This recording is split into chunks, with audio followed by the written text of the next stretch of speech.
بسم اللہ الرحمن الرحیم۔ السلام علیکم۔ محبت دیکھنی ہو تو حضرت بلال رضی اللہ عنہ کی دیکھو، تپتی ریت پر ننگے پیٹھ پڑے ہیں، سینے پر بھاری پتھر ہے، ریت کا ہر ذرہ شعلہ جوالا بن کر بدن کو جھلسا رہا ہے۔ سنگ دلوں نے شاید اپنے دلوں کا پتھر یکجا کر کے سیدنا بلال رضی اللہ عنہ کے سینے پر رکھ دیا تھا۔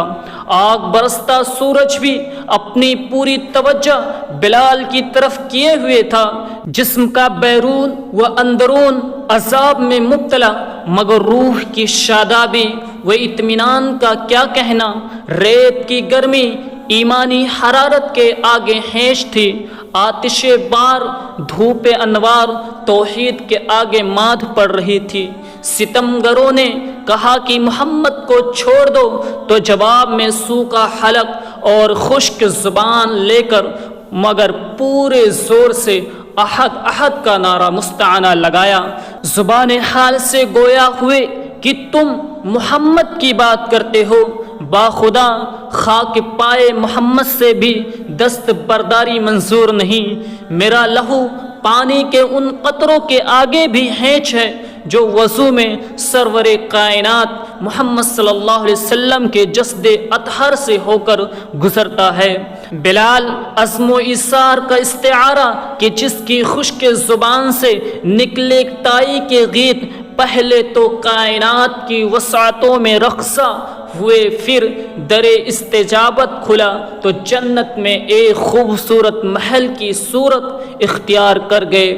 جب نمازوں کے لیے اذان مشروع ہوئی تو یہی کعبہ کے پردے اور تقدس کا رنگ اوڑھے ہوئے بلال کبھی مسجد رسول صلی اللہ علیہ وسلم میں حی علی الصلاح کی آواز لگا رہا ہے تو کبھی کعبۃ اللہ میں حی علی الفلاح کی ندا دے رہا ہے۔ مگر ایک روز آتا ہے دنیاوی تاریخ کا بے حد سیاہ دن کہ جب تاجدار ختم نبوت کو دنیا سے اللہ کی جنتوں کی طرف اذان سفر ملتا ہے، یعنی کہ اہل دنیا اپنے اس محبوب پیغمبر کے جسمانی وجود سے محروم ہو جاتے ہیں، کائنات پر ماتم طاری ہو جاتا ہے۔ پھر وہ قدم جس کی چاپ رسول اللہ صلی اللہ علیہ وسلم جنت میں سن کر آئے تھے، ہاں وہی قدم مارے غم کے اپنی توانائی کھو دیتے ہیں۔ بلال کا وجود دھڑام سے زمین پر گرتا ہے اور آنکھوں کے بہتے سمندر کے اس پار رسول اللہ صلی اللہ علیہ وسلم کی شکل دھیرے دھیرے سرکتی ہوئی محسوس ہوتی ہے۔ بلال پورا زور لگا کر کھڑے ہوتے ہیں۔ جب اذان دیتے وقت اشہد ان لا الہ الا اللہ و اشہد ان محمد رسول اللہ پر پہنچتے ہیں تو پھر محبوب سے جدائی کے زخم کے ٹانکے کھل جاتے ہیں اور آنکھوں سے اتنا آنسو بہتا ہے کہ بلال اسی میں ڈوب جاتے ہیں۔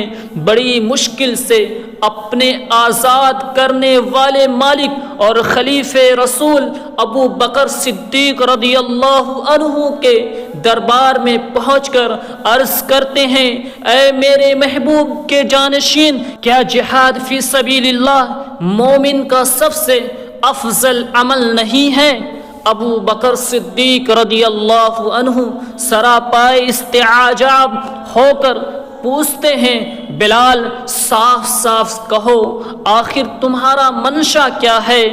عرض کیا، بس چاہتا ہوں کہ میں اللہ کے راستے میں کسی محاذ پر چلا جاؤں اور وہیں جام شہادت نوش کر لوں۔ ابو بکر صدیق رضی اللہ عنہ آپ دیدہ ہو گئے، بلال میری گزارش ہے مانو تم یہیں ہمارے درمیان رہو اور ہمارے لیے اذان دو۔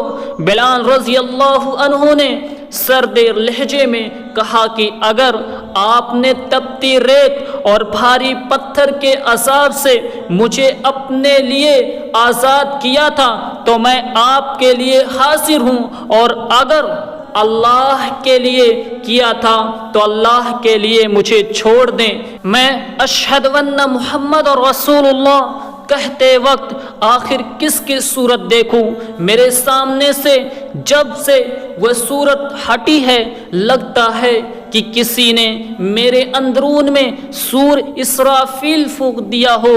قیامت ہے، رائگانی ہے، ذہن و زبان اور دوش ہوش ساتھ نہیں دے رہے ہیں۔ ابو بکر صدیق رضی اللہ عنہ ان سے زیادہ سننے کی تعب ہی کہاں رکھتے تھے۔ آنسوؤں سے دھلے ہوئے رخسار اور بجھے دل کے ساتھ بلال کو مدینہ سے کوچ کرنے کی اجازت دے دی اور بلال اپنی زندگی کی شام گزارنے دیار شام کی جانب چل پڑے۔